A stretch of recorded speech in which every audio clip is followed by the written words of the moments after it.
बाराबंकी में हाथरस जैसा गुनाह हुआ। बाराबंकी में दलित लड़की के साथ में रेप, उसके बाद में बर्बरता को अंजाम दिया गया। पहली बार इतना विभत्स केस देखा है। पोस्टमार्टम करने वाले डॉक्टर्स ने कहा, पोस्टमार्टम करने वाले डॉक्टरों के होश फाख्ता हुए। बलात्कार के बाद दरिंदों ने हत्या की। पीड़िता की पोस्टमार्टम रिपोर्ट से खुलासा, रेप के दौरान पीड़ित लड़की के साथ में बर्बरता की गई। लड़की के प्राइवेट पार्ट पर गंभीर चोट के निशान है। नाक और मुंह दबाने से नाबालिग लड़की की मौत हो गई। पोस्टमार्टम के बाद पुलिस ने रेप की धारा जोड़ी। पुलिस केस में लगातार संदिग्धों से पूछताछ की जा रही है। आरोपी अभी भी पुलिस की गिरफ्त से दूर हैं। ये बड़ा सवाल है कि आखिरकार हाथरस में जिस तरीके का जघन्य अपराध हुआ, उसके बाद में यूपी पुलिस और सरकार की तरफ से कहा गया कि उत्तर प्रदेश में महिलाओं की सुरक्षा के लिए हम बढ़ चढ़कर अपनी भागीदारी दिखाएंगे और महिला सुरक्षा में सबसे आगे रहेंगे। तमाम ऐसे नियम कानून हैं जिसमें तब्दीली करने का दावा किया गया यूपी सरकार और पुलिस की तरफ से। लेकिन सबसे बड़ी बात यह है कि बाराबंकी में दलित लड़की के साथ ही रेप होता है, उसके शरीर को छत विछत कर दिया जाता है। बलात्कार के बाद दरिंदगी की गई, उसके बाद बेरहमी के साथ उसकी हत्या कर दी जाती है। तो बाराबंकी में भी हाथरस जैसा गुनाह, ये बड़े सवाल है कि आखिरकार हमारा प्रशासन क्या कर रहा है। बाराबंकी में दलित लड़की के साथ में रेप के बाद में बर्बरता की गई, बेरहमी के साथ उसकी हत्या कर दी जाती है। इसके साथ ही दलित नाबालिग बच्ची की मौत हो गई। आपको बता दें, पोस्टमार्टम करने वाले डॉक्टर्स हैरान रह गए।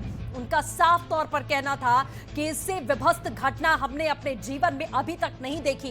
पोस्टमार्टम रिपोर्ट में बड़े खुलासे हुए हैं। रेप के दौरान पीड़ित लड़की के साथ में बर्बरता को अंजाम दिया गया। ये बड़ी खबर है इस वक्त की, महिलाओं के साथ में किस तरीके का उत्पीड़न उत्तर प्रदेश में हो रहा है। आप इस खबर के जरिए अंदाजा लगा सकते हैं। शव देखकर पोस्टमार्टम करने वाले डॉक्टर्स के होश फाख्ता हो गए। पहली बार इतना विभत्स केस देखा है। डॉक्टरों ने साफ तौर पर कहा कि इससे पहले ऐसा केस कभी नहीं देखा। लड़की के प्राइवेट पार्ट पर गंभीर चोट के निशान हैं। निर्भया केस के बाद में लगातार सड़कों पर जिस तरीके का आक्रोश देखा गया, ऐसा लगा कि अब महिलाओं के साथ में उत्पीड़न खत्म हो जाएगा। लेकिन दिन प्रतिदिन केसेस आते गए और हादसे और ज्यादा विभत्स होते गए। बताइए, उसी खेत में लड़की काटने गई, अकेले जो है उसकी हत्या कर दी गई। साहब, गरीब के साथ अन्याय हो रही है। मुझे न्याय चाहिए, न्याय चाहिए। अच्छा, मुख्यमंत्री कुछ आर्थिक सहायता की भी मांग कर रहे हैं आप? कुछ नहीं दी, कोई सहायता नहीं। यहाँ से जबरदस्ती लाश उठवा ली गई।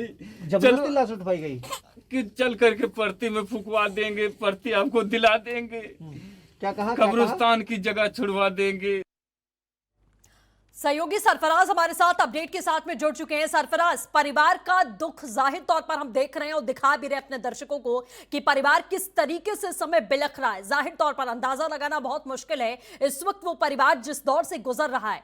परिवार की तरफ से कहा गया कि जबरदस्ती लाश उठाकर अंतिम संस्कार करने के लिए कहा गया। जबरन एक बार फिर से यह मामला सामने आया। हाथरस मामला अभी शांत नहीं हुआ, पूरी तरीके से उसका खुलासा नहीं हुआ, अपराधियों को सजा नहीं हुई, और दूसरी ओर बाराबंकी में इतना बड़ा मामला। प्रशासन अब क्या कुछ कह रहा है? देखिए, जाहिर सी बात है, 72 घंटे हो गए हैं और जो पीड़ित परिवार है उसके घर पे जब हम खुद पहुंचे, मैं खुद पहुंचा, तो उसमें देखा कि उसके घर पे खाने को एक दाना नहीं है। किसी तरह से लोगों ने, जब हम लोगों ने उसकी सहायता की, दूध मंगवा दिया। और बच्चे जो अभी 6 महीने के बच्चे हैं, दूध पी रहे थे, उनके पास दूध भी नहीं था। 3 दिन से वो भूखे हैं क्योंकि वो डेली कमाने खाने वाले लोग हैं। प्रशासन अभी तक के लीपा पोती की बात कर रहा है, कभी उन्हीं के लोगों को पकड़ के जेल में बंद करने की बात कह रहा, डरा रहा है। लेकिन सबसे बड़ा सवाल ये है कि 72 घंटे हो गए, अभी तक के आरोपी क्यों नहीं पकड़े गए? वो बराबर जो पीड़ित परिवार के लोग हैं, उनका आरोप है कि हमारे बिटिया के हत्यारे कब पकड़े जाएंगे। जी सरफराज, पुलिस क्या कह रही है? किसी आला अधिकारी से बातचीत हो पाई? कितना समय बीत जाने के बाद भी वो हाथ पे हाथ धरे बैठे हुए हैं, उल्टा परिवार को धमकी दी जा रही है। हाथरस में जो कुछ भी हुआ, क्या उसे दोहराने की कोशिश यहाँ पर की जा रही है? वहां कम से कम अपराधियों की अरेस्टिंग हुई, लेकिन यहाँ किसी को भी गिरफ्तार नहीं किया गया अभी तक। बिल्कुल सही कह रही है कि हाथरस का पुण्यवती हो रही है कहीं न कहीं, लेकिन परिवार लोग इसमें डरे हुए हैं क्योंकि ये बहुत गरीब लोग हैं। इनके पास में रोज कमाने, रोज खाने के लोग खाते हैं। लेकिन सबसे बड़ा सवाल ये उठता है कि जब पुलिस अधीक्षक बाराबंकी से बात की जाती है तो उनका रटाया गया है कि मैं इस पे कार्रवाई कर रहा हूँ, जल्द से जल्द पकड़ लूंगा। लेकिन 72 घंटे हो गए। चलिए, बिल्कुल सरफराज, आप नजर बनाए रखिएगा, हम अपडेट लेते रहेंगे। फिलहाल हमारे साथ जुड़ने के लिए बहुत शुक्रिया। बाराबंकी में दलित लड़की के साथ में रेप और बर्बरता का मामला। आपको बता दें, पिता ने लगाया पुलिस प्रशासन पर गंभीर आरोप। लड़की का जबरन अंतिम संस्कार किया गया। हिंदू धर्म में नाबालिग मृतकों को दफन किया जाता है। पुलिस प्रशासन और नेताओं ने हमें बहलाया फुसलाया। परिजनों ने एक युवक पर आरोप लगाया।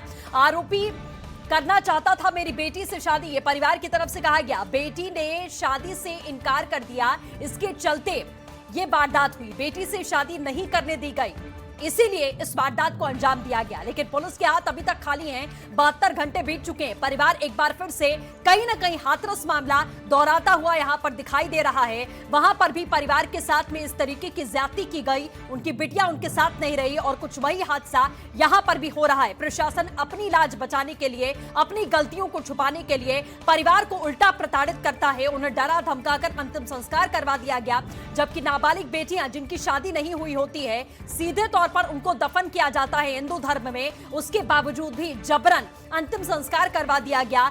आम जो स्थानीय नेता हैं उनके ऊपर भी आरोप लगाए गए कि उन्होंने सीधे तौर पर बहलाने और फुसलाने की कोशिश की, जिसकी वजह से परिवार को अंतिम संस्कार करना पड़ा। तो आरोपी, साफ तौर पर परिवार का कहना है कि आरोपी को वो जानते हैं और आरोपी उनकी बेटी से शादी करना चाहता था। बेटी से शादी नहीं करने दी गई, इसीलिए उसने इतनी जघन्य अपराध को अंजाम दे दिया। तो बाराबंकी का ये पूरा मामला, पीड़ित पिता ने पुलिस प्रशासन पर गंभीर आरोप लगाए हैं। लापरवाही के आरोप लगाए गए। लड़की का जबरन अंतिम संस्कार किया गया। इस तरीके के मामले सामने आए। हिंदू धर्म में नाबालिग मृतकों को दफन किया जाता है, लेकिन जबरन बच्ची का अंतिम संस्कार कर दिया गया। बड़े सवाल हैं जो सरकार और प्रशासन से पूछा जा रहा है। अनुराग भदौरिया सपा से हमारे साथ में जुड़ चुके हैं। अनुराग जी, जिस तरीके के मामले इस समय उत्तर प्रदेश में हो रहे हैं, सरकार से सीधा सवाल है लेकिन जवाब मिल नहीं पा रहा है। सर देखिए, सरकार से सवाल आपको कभी नहीं मिलेगा, क्योंकि सरकार इस सवाल का जवाब देने के लिए नहीं है, ये सिर्फ बोलने के लिए है। जिस तरह से उत्तर प्रदेश में तालिबानी टाइप का माहौल बना हुआ है, कोई किसी को कैसे भी मार दे। सोचिए आप, जब अगर बलिया की घटना देखेंगे तो पुलिस के सामने, एसडीएम के सामने ही गोली मार दी। तो आप सोचिए, जो बच्चियों के साथ अन्याय हो रहा है, रात के अंधेरे में जो बच्चियों का अंतिम संस्कार हो रहा है, आप अंदाजा लगा सकते हैं कि उत्तर प्रदेश की हालत क्या होगी। जब पुलिस और प्रशासन का ही डर नहीं है अपराधियों के, उनके मन में ही खौफ नहीं है, तो आगे होगा क्या। अब उत्तर प्रदेश के अंदर में जंगल राज तो नहीं कह सकते, जंगल राज तो कुछ कम हो जाएगा। अब तो तालिबानी राज चल रहा है, तालिबानी टाइप का माहौल है।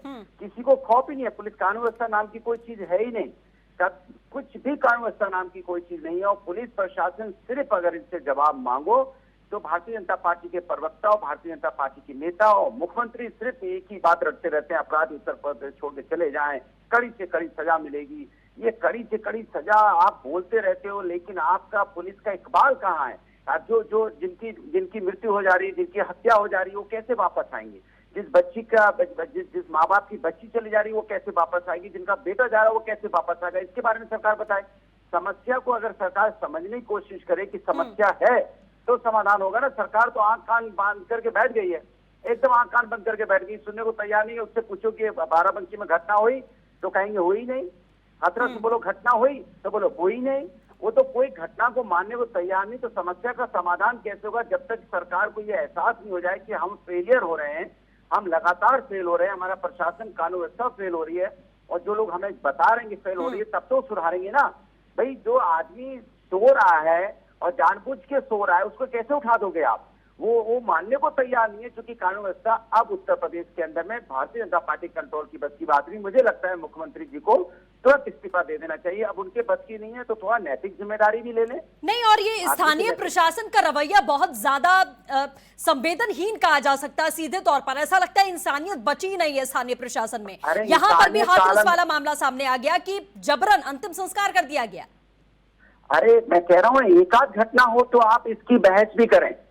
लगातार जिस तरह की घटनाएं हो रही हैं और जिस तरह की ये जो बीजेपी से संबंधित लोग हैं, जो अभी आप घटना बता रहे हो कि अंतिम संस्कार बिना माँ बाप के परमिशन के और बिना उसके, ये जो भारतीय जनता पार्टी धनाधन करते चली जा रही है, इसके मतलब भारतीय जनता पार्टी को अब नैतिकता उनके अंदर बची नहीं है। तो मुझे लगता है कि देखिए, जब ट्रेन एक्सीडेंट होती है तो हम तो ये नहीं कह सकते कि ट्रेन के ड्राइवर या जिसकी गलती हुई है लाइनमैन की, वो इस्तीफा दे। ऐसा तो नहीं हो सकता ना।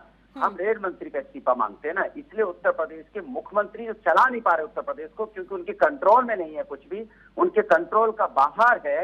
तो वो अब उनको इस्तीफा खुद ही दे के चले जाना चाहिए। देखिए संत आदमी है, अच्छे व्यक्ति हैं, काहे को इसे जब नहीं कंट्रोल कर पा रहे हैं, उत्तर प्रदेश की हालत बद से बदतर होती चली जा रही है, अब रोज पे रोज इतनी दुर्दांत घटनाएं हो रही हैं, तो आप कानून और कानून व्यवस्था इनकी फेल हो चुकी है। देखिए जब तक पुलिस का इकबाल नहीं होगा तब तक ये व्यवस्थाएं और ये जो आप अपराध नहीं रोक पाता। कानून तो रोज बना लो, नए कानून तो चाहे कितने मजबूत बना लो, हम तो कहते हैं कि मजबूत कानून बनाओ, लेकिन कानून बनाने से क्या ये व्यवस्थाएं हत्याएं रुक रही हैं? भाई हत्या में तो आज जिसने गोली मारी एसडीएम और सीओ के सामने अगर आप एग्जांपल ले लें तो बताइए उसके अंदर क्या डर है? उसके सामने मार दिया, फिर पुलिस ने पकड़ लिया, चुपके से छोड़ भी दिया। अब 24 घंटे हो गए जब तक पकड़ में नहीं आया। सोचिए वहां का विधायक कह रहा है कि उसने आत्मरक्षा में मारी, तो सब कुछ आत्मरक्षा में हो रहा है। मैंने जो बच्चियों के साथ अत्याचार हो रहा है वो भी आत्मरक्षा में हो रहा है क्या? भाई गोली आत्मरक्षा में मार रहे हो, बच्चों का अत्याचार भी आत्मरक्षा में हो रहा है क्या? या पुलिस का एनकाउंटर भी बदमाश आत्मरक्षा में कर रहे हैं? मतलब हर कोई आत्मरक्षा में कर रहा है यहाँ पे। कमाल की भाई इनका वर्जन है बीजेपी के नेताओं का।